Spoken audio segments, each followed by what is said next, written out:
Salut tout le monde, je vous retrouve pour une rapide présentation de quelques nouveautés Trivisa ainsi qu'un de leurs couteaux qui m'intriguait et que j'avais envie de découvrir. Depuis son lancement, il y a un peu plus de 2 ans, Trivisa ne cesse de développer ses gammes et il y en a vraiment pour tous les goûts. Du très classique, du plus moderne, du traditionnel, du sobre à excentrique, du classe, du tactique. Il me semble que c'est chez Trivisa qu'on trouve le plus de styles différents de couteaux pliants. Pas encore très haut de gamme, mais je pense qu'ils y viendront prochainement vu la tendance. En fait, ce que j'aime beaucoup avec ces nouvelles marques très productives, c'est qu'elles peuvent sortir des modèles hors du commun à tout moment, et dans le lot il peut y avoir des pépites. Donc pour débuter cette vidéo, je vous présente quelques nouveautés de couteaux classiques plutôt utilitaires, et je vous réserve le meilleur pour la fin, enfin le plus surprenant. Voici tout d'abord le Corvus, un couteau pliant de taille moyenne qui se caractérise par une belle lame de forme drop point, des moutures parfaitement plates au rendu mat, obtenues par traitement bead blasted, polissage par projection de billes. On n'a donc pas de reflet, c'est un rendu très sobre. La lame est formée du bon acier inox 14C28N, alliage suédois dont la réputation n'est plus à faire. Autre particularité, le système de verrouillage-déverrouillage button lock. Pratique et agréable d'utilisation. Le bouton est encastré dans un creux, ce qui évite de le presser involontairement quand on tient fermement le manche. On a un trou dans la lame trop petit et près du manche pour en faire un usage de thumb hole pour l'ouverture, il a surtout un rôle esthétique. D'ailleurs, sur le haut de ce trou est formée une petite arche avec d'étroites cannelures pour procurer du grip. C'est un flipper qui permet de déclencher l'ouverture, le mécanisme est parfaitement fluide grâce au pivot sur roulement à billes céramique. La gamme Corvus comporte 3 modèles, ici avec des plaquettes en G10 couleur beige sable. Les autres modèles ont des manches micarta. Son prix est de 56 $, un prix très correct pour un couteau à l'allure assez massive, de bonne qualité, composé de bons matériaux. Je poursuis avec le Vela, disponible en 3 coloris micarta, ici en vert. C'est un gros couteau pliant lui aussi doté d'une belle lame drop point et filé en acier 14C28N, finition stonewashed. Il pèse 161 grammes et sa lame mesure 8,6 cm pour 3,5 mm d'épaisseur. La longueur totale est de 22 cm, le manche est assez grand, bien dessiné et permet une bonne tenue. On a un long trou dans la lame pour déclencher l'ouverture, tout aussi pratique avec le flipper. Le pivot, comme pour tous les couteaux que je vous présente aujourd'hui, comporte des roulements à billes céramiques pour une excellente fluidité. La particularité du Vela, c'est son verrouillage Axis Lock, un mécanisme très apprécié car ambidextre et très fiable. Si vous aimez les lames pointues au design assez agressif, notamment de par le faux tranchant sur le dos, alors ce couteau pourrait vous plaire. Son prix est de 59 $. On a de bonnes plaquettes micarta offrant un bon grip, un trou dans le manche pour y passer une lanière, de robustes platines en acier ajouré, un backspacer de la couleur des plaquettes. Tous les ingrédients d'un bon couteau pliant sont réunis pour 59 $. Après, c'est une affaire de goût. Est-ce que le design de ce couteau vous plaît? Si ce n'est pas le cas, vous serez alors peut-être séduit par le Crateris. En tout cas, pour ma part, j'ai un faible pour ce modèle et sa belle lame de forme spear point, elle est aussi en acier 14C28N. Mon seul reproche serait la finition satinée, simplement car les traces de doigts ou les petites poussières la rendent compliquée à filmer, c'est toujours une galère.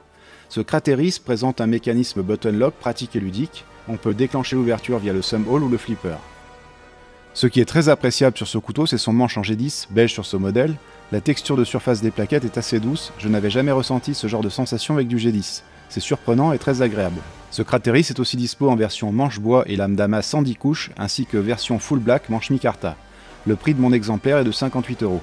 Ce Crateris pèse 126 grammes, longueur de lame 86 mm pour 3,5 mm d'épaisseur. Tous les Trivisa que je vous présente sont de bons couteaux, avec des caractéristiques assez similaires en termes de fabrication, qualité des matériaux. Le choix se portera donc sur l'allure du couteau, le type de lame que vous préférez, le système d'ouverture ou de verrouillage.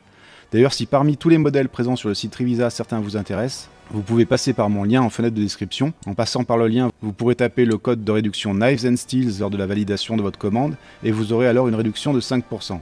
Les frais de port et de douane sont compris. Et pour ma part, je toucherai une petite commission qui permet essentiellement de couvrir les frais de la chaîne.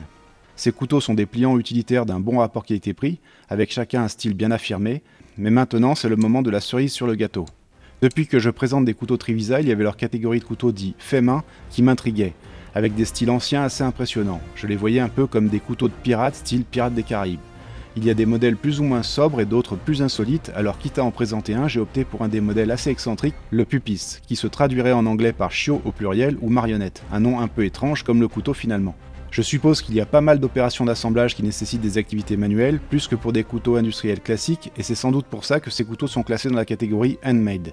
En tout cas, peu de marques proposent de tel type de couteau. Ce Pupis est un couteau très élaboré, ce qu'on remarque en premier, c'est sa lame en acier damas 67 couches, en principe à base de 10 CR15 COMOV, un acier similaire au VG10. On a donc une bonne qualité d'acier, ce damas est en lui-même assez atypique avec du relief et une partie lisse vers le tranchant. Le damas a surtout un but esthétique. Les couteaux ce sont des outils mais aussi des objets d'art. même si une œuvre d'art est en principe unique, mais on peut avoir de belles œuvres nombreuses et certaines pièces uniques hideuses. Donc la rareté ou l'unicité ne fait pas à mon sens la valeur d'une œuvre d'art, même si bien sûr le beau est subjectif. Ce qui ne manque pas d'étonner sur ce couteau, c'est le manche vert, il existe aussi en blanc, car en fait ce manche est formé par des plaquettes en os de Loix Bones. A priori il s'agirait d'un traitement d'oxydation qui permet d'obtenir ce rendu. Je me suis laissé tenter par la version os teintée en vert, se laisser tenter par un teintage ce n'est pas tant courant, car je me suis dit autant jouer la carte de l'originalité à fond. Je dois dire que c'est joli, lumineux, les plaquettes sont brillantes, le vert vif, chlorophylle, est un coloris peu répandu. Ça met une touche de fun sur ce couteau, style dont on ne sait pas de quelle époque il pourrait être inspiré. Quand je disais que ce couteau me faisait penser à un couteau de pirate, je ne croyais pas si bien dire, car en fait, le manche est aussi constitué de mitres en acier, appelé bolster en anglais, et ces mitres comportent un dessin en relief qui représente un bateau à voile, qui pourrait s'apparenter à un bateau de pirate, mais c'est plutôt un bateau traditionnel chinois si je me fie au voile. Une jonque, bateau traditionnel d'Asie. Enfin, avis aux marins qui s'y connaissent en rafio. On y voit également un soleil, des vagues et une sorte de dauphin. On retrouve des ornements comme sur certains couteaux du passé, je trouve ça sympa, c'est original. Un couteau qui a un aspect historique ou d'heroic fantasy. En fait, ce couteau est plein de détails, on a par exemple un backspacer en acier avec un guillochage à la façon des Layoles. Ce backspacer comporte un trou pour passer une lanière. Celle qui est fournie est en cuir, elle n'a pas une fonction pratique, simplement ornementale. On a aussi des petites ondulations sur l'os, en bas à l'arrière du manche, pour conférer du grip. Je qualifierais la forme de la lame d'upswept, traduction balayée vers le haut. Elle comporte un faux tranchant et un trou qui se prolonge en creux vers l'avant, trou trop étroit pour servir de some hole, c'est surtout un élément stylistique. On déclenche l'ouverture avec le flipper, ici aussi le mécanisme de pivot est composé de roulements à billes céramiques et la détente est vive. Le verrouillage est assuré par liner lock, le couteau pèse 125 grammes, la lame mesure 8 cm pour 3,3 mm d'épaisseur. Il est fourni avec un bel étui en cuir épais à tannage végétal. Le cuir au tannage végétal désigne une peau animale qui est rendue imputrescible par l'action de tanins d'origine végétale, comme de l'écorce de chêne ou du châtaignier. Le prix de ce pupitre est de 107 €, un prix très correct par rapport à tout le travail que nécessite un tel couteau, le damas, les mitres, les ornements, le guillochage, l'ostin en verre, l'étui en cuir. On a en somme un petit produit de luxe, un couteau assez fascinant, mais il y en a bien d'autres modèles chez Trivisa, n'hésitez pas à jeter un œil. Voilà pour cette petite présentation, d'autres vidéos sont à venir, et si ça vous plaît, n'hésitez pas à soutenir la chaîne, car ça motive. Je vous dis à bientôt, ciao ciao.